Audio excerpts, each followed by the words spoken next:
বিশ্বসেরা হলেও যদি দেশের জন্য কিছু করতে না পারো তবে জন্ম বৃথা। বাংলাদেশের নতুন যুগের শুরুতে বদলাতে আসছেন অনেক গুণী ও প্রতিভাবান মানুষ। তাদের মধ্যে একজন হচ্ছেন আশিক চৌধুরী। তবে শুধু তিনি নন, আরও অনেক বাংলাদেশি আছেন যারা দেশে ফিরলে বদলে যেতে পারে আমাদের প্রিয় বাংলাদেশ। বাংলাদেশের জন্য তাদের অবদান শুধু অনুপ্রেরণা নয়, বরং একটি নতুন স্বপ্নের দিগন্ত উন্মোচন করে।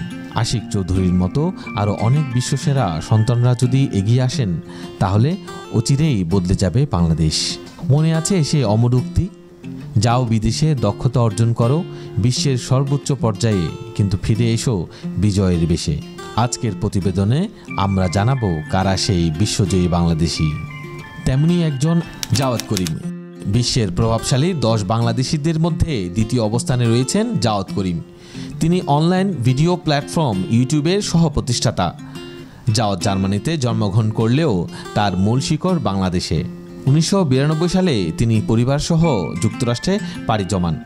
পেপ্যালে কাজ করার সময় সহকর্মী চ্যাড হ্যাডলি ও স্টিভ চেনের সঙ্গে 2005 সালে ইউটিউব গড়ে তোলেন, যা আজ বিশ্বের অন্যতম জনপ্রিয় ভিডিও শেয়ারিং প্ল্যাটফর্ম।